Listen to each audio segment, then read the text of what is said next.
In just 1 minute, let's learn important functions of Excel. Sum product. Now I find this particular function very useful and very important. Basically, it sums the numbers on the basis of multiple criteria. Let's have a look at an example. Let's say we have this particular data wherein we have name, months, sales and profit. Okay. And let's say if I want to find what is the sum of Tim's sales in January. So Tim is here, right?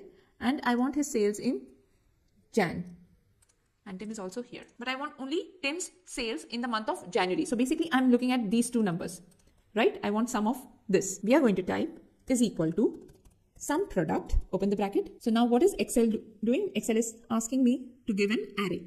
Array is nothing but your range, right? So we are looking at this range. So select your range C5 to C17. And what are we looking in this particular range? So we are looking at Tim, correct? So give a condition is equal to, and since it is a text, you mention it in inverted commas, Tim. You can also select the cell wherein Tim's name is there and you can freeze it so that it doesn't move when you're copying this particular formula somewhere else. So I have given my first condition, close the bracket. Now for the second condition, I'll put multiplication sign. Again, open the bracket. My second condition is I want month, right?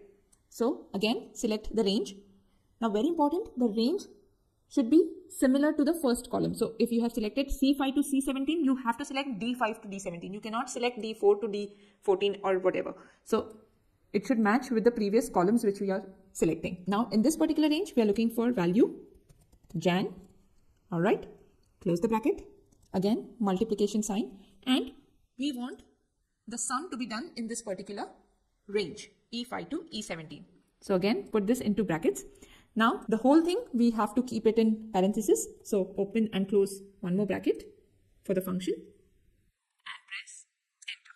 So, it is 525, exactly what we were looking at, correct? So, whenever you are looking for sum on the basis of multiple criteria from different columns, then you can use this particular formula. One more example. So, let's say if we want to find the weighted average from amount and interest rate, what we need to do is just is equal to sum product of this range and then comma, then this range. So, it will just multiply these two columns for you and provide you the answer. So you don't need to individually multiply each cell. You can just do it by selecting the range. You can download this sheet from the link given in the description box. Do check out the next video to learn the next function. Thank you.